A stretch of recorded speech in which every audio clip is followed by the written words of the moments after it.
സംസ്ഥാനത്തെ എയ്ഡഡ് സ്കൂളിലെ അധ്യാപക നിയമനങ്ങളിലെ ഭിന്നശേഷി സംവരണ വിഷയത്തിൽ സംസ്ഥാന സർക്കാരിന്റെ അനാസ്ഥയ്ക്കെതിരെ അധ്യാപകർ തൃശൂരിൽ പ്രതിഷേധ സദസ്സ് സംഘടിപ്പിച്ചു. വിഷയത്തിൽ കേരള കാത്തലിക് ടീച്ചേഴ്സ് ഗിൽഡിന്റെ നേതൃത്വത്തിൽ നടത്തുന്ന രണ്ടാം ഘട്ട പ്രതിഷേധ സമരത്തിന് തുടക്കം കുറിച്ചാണ് സംസ്ഥാന സ്കൂൾ കലോത്സവം നടക്കുന്ന തൃശൂരിൽ പ്രതിഷേധ സദസ്സ് സംഘടിപ്പിച്ചത്. പ്രതിഷേധ സമരത്തിന്റെ ഭാഗമായി അധ്യാപകർ പ്രതീകാത്മകമായി തെരുവിൽ ക്ലാസ് എടുത്തു. സമരത്തിന് ഐക്യദാർഢ്യവുമായി സ്വരാജ് റൗണ്ടിൽ പ്ലക്കാർഡ് ഉയർത്തി പ്രതിഷേധിച്ച അധ്യാപകരെ തൃശൂർ ഈസ്റ്റ് പോലീസ് അറസ്റ്റ് ചെയ്ത് കരുതൽ തടങ്കലിലാക്കി. സംസ്ഥാനത്തെ എയ്ഡഡ് സ്കൂളുകളിലെ അധ്യാപകരുടെ ഭിന്നശേഷി സംവരണ വിഷയത്തിൽ പ്രതിഷേധവുമായി അധ്യാപകർ വീണ്ടും സമരരംഗത്തിറങ്ങി. സംസ്ഥാന സ്കൂൾ കലോത്സവം നടക്കുന്ന തൃശൂരിലാണ് അധ്യാപകർ സമരത്തിൻ്റെ ഭാഗമായി പ്രതിഷേധ സദസ്സ് സംഘടിപ്പിച്ചത്. എയ്ഡഡ് സ്കൂൾ നിയമനത്തിലെ ഭിന്നശേഷി സംവരണത്തിൽ NSSന് അനുകൂലമായ വിധി മറ്റ് മാനേജ്മെൻറ്റുകൾക്ക് കൂടി അടിയന്തരമായി ബാധകമാക്കണമെന്നാണ് അധ്യാപകർ ആവശ്യപ്പെടുന്നത്. അധ്യാപകരുടെ സ്ഥിര നിയമന നടപടികൾ അനന്തമായി വൈകുന്നതിൽ ക്രൈസ്തവ സഭകൾ ഉൾപ്പെടെയുള്ള മാനേജ്മെൻറ്റുകൾ സർക്കാരിനെ കടുത്ത അതൃപ്തി അറിയിക്കുകയും ചെയ്തിരുന്നു. വിഷയത്തിൽ സർക്കാരിൻ്റെ അടിയന്തര ഇടപെടൽ വേണമെന്നാണ് ക്രൈസ്തവ സഭകൾ സർക്കാരിനോട് ആവശ്യപ്പെടുന്നത്. ഭിന്നശേഷി സംവരണ വിഷയത്തിൽ സംസ്ഥാനത്ത് ഏകദേശം 25,000-ഓളം അധ്യാപകരാണ് ശമ്പളമില്ലാതെ വർഷങ്ങളായി ജോലി ചെയ്യുന്നത്. സ്ഥിരനിയമനം ലഭിക്കാത്തത് മൂലം അധ്യാപകരും അവരുമായി ബന്ധപ്പെട്ട കുടുംബങ്ങളും വലിയ ക്ലേശങ്ങളാണ് അനുഭവിക്കുന്നത്. സമ്മർദ്ദം ശക്തമായതോടെ സുപ്രീം കോടതിയുടെ പരിഗണനയിലിരിക്കുന്ന വിഷയം അടിയന്തരമായി പരിഗണിക്കണമെന്നാവശ്യപ്പെട്ട് സർക്കാർ സുപ്രീം കോടതിയിൽ കഴിഞ്ഞ ദിവസം പ്രത്യേക അപേക്ഷ നൽകുകയും ചെയ്തു. എന്നാൽ ഭിന്നശേഷി വിഷയത്തിൽ വീണ്ടും സുപ്രീം കോടതിയെ സമീപിക്കുന്ന സർക്കാർ നിലപാട് വഞ്ചനാപരമാണെന്ന് കേരള കാത്തലിക് ടീച്ചേഴ്സ് ഗിൽഡ് ആരോപിക്കുന്നു. ഒരു അവകാശ നിഷേധത്തെ, ഒരു മനുഷ്യാവകാശ പ്രശ്നത്തെ, ഒരു നീതി നിഷേധത്തെ ചൂണ്ടിക്കാണിച്ചുകൊണ്ടാണ് ഈ സമരം ഇപ്പോൾ ഇവിടെ നടക്കുക.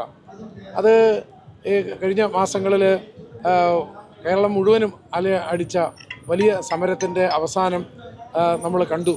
അതിൽ വലിയ ജനപങ്കാളിത്തത്തോടെ 10,000-ഓളം അധ്യാപകരാണ് സെക്രട്ടേറിയറ്റ് നടക്കിൽ സമരത്തിനായിട്ട് എത്തിച്ചേർന്നത്. അവിടെ ഗവൺമെൻറ് ആ സമയത്ത് ഈ വിഷയത്തിൽ ഇടപെടുകയും ഇത് പ്രശ്നപരിഹാരം ഉണ്ടാക്കാൻ ഗവൺമെൻറ് ഉടനെ തന്നെ പ്രശ്നം പരിഹരിക്കാമെന്ന് പറഞ്ഞിട്ട് ഇപ്പോൾ ഏതാണ്ട് 3-3.5 മാസം കഴിഞ്ഞു. ഒന്നും സംഭവിച്ചിട്ടില്ല.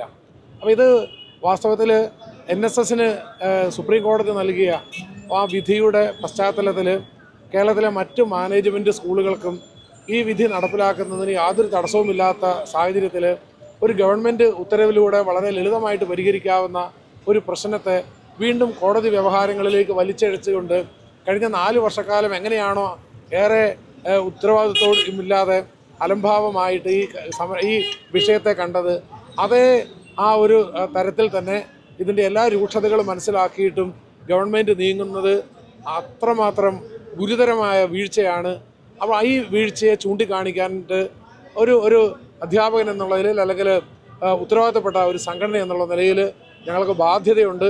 അപ്പോൾ തീർച്ചയായിട്ടും ജനാധിപത്യപരമായ ഈ അവകാശം നിറവേറ്റാനായിട്ടുള്ള ഞങ്ങളുടെ ബാധ്യതയാണ് വാസ്തവത്തിൽ ഞങ്ങൾ ഏറ്റെടുത്തിരിക്കുന്നത്.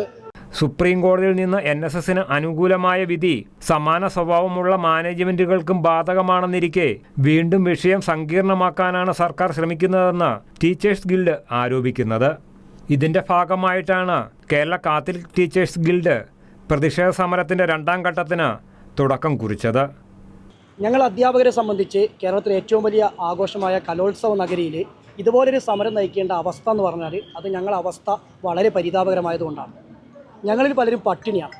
ഞങ്ങളിൽ പലർക്കും കൃത്യമായി ശമ്പളം കിട്ടുന്നില്ല. ഏകദേശം 5 വർഷമായിട്ട് ഞങ്ങൾ സർക്കാർ സർവീസിൽ എയ്ഡഡ് സ്കൂൾ അധ്യാപകരായിട്ട് ജോലി ചെയ്യാണ്.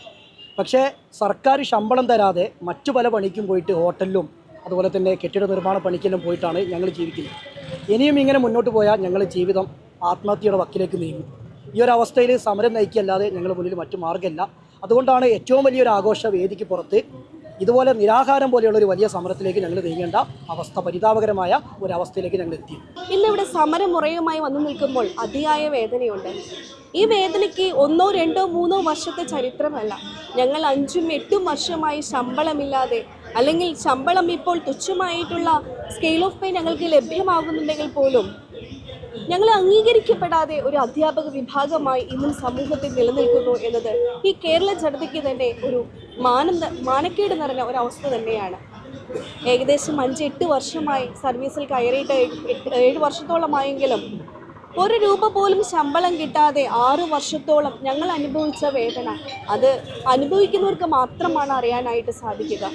ഒരു രൂപ പോലും വേതനമില്ലാതെ കുട്ടികളുടെ മുന്നിൽ വളരെ പ്രസന്നവതിയായിക്കൊണ്ട് തന്നെ ഞങ്ങൾ ജീവിച്ചത് ഞങ്ങളുടെ രാജ്യത്തിൻ്റെ തന്നെ ഒരു സൃഷ്ടികർമ്മത്തിൽ, നല്ല പൗരരെ വാർത്തെടുക്കുക എന്ന സൃഷ്ടികർമ്മത്തിൽ പങ്കാളിയാകുക എന്നുള്ള ദൈവികമായിട്ടുള്ള കർമ്മത്തിൽ ഞങ്ങൾ പങ്കാളിയാകുകയാണ് എന്നുള്ള കർത്തവ്യബോധത്തോടു കൂടി തന്നെയാണ്.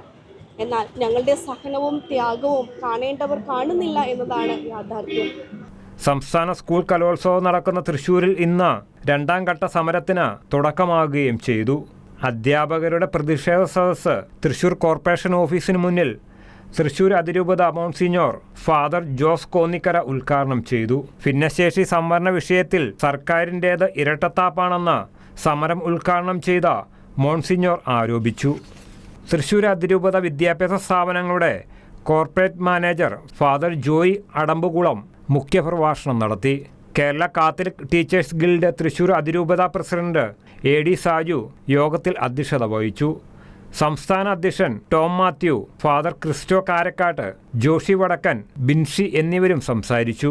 പ്രതിഷേധ സമരത്തിന്റെ ഭാഗമായി അധ്യാപകർ പൊതുനിരത്തിൽ ക്ലാസ് എടുത്ത് പ്രതിഷേധിക്കുകയും ചെയ്തു. കേരള കാത്തലിക് ടീച്ചേഴ്സ് ഗിൽഡ് നടത്തുന്ന പ്രതിഷേധ സദസ് ഐക്യദാർഢ്യം പ്രഖ്യാപിച്ച് ഒരു വിഭാഗം അധ്യാപകർ തൃശൂർ സ്വരാജ് റൗണ്ടിൽ പ്ലക്കാർഡ് ഉയർത്തി പ്രതിഷേധം സംഘടിപ്പിച്ചു. സ്വരാജ് റൗണ്ടിൽ പ്രതിഷേധം നടത്തിയ അധ്യാപകരെ തൃശൂർ ഈസ്റ്റ് പോലീസ് അറസ്റ്റ് ചെയ്ത് കരുതൽ തടങ്കലിലാക്കുകയും ചെയ്തു.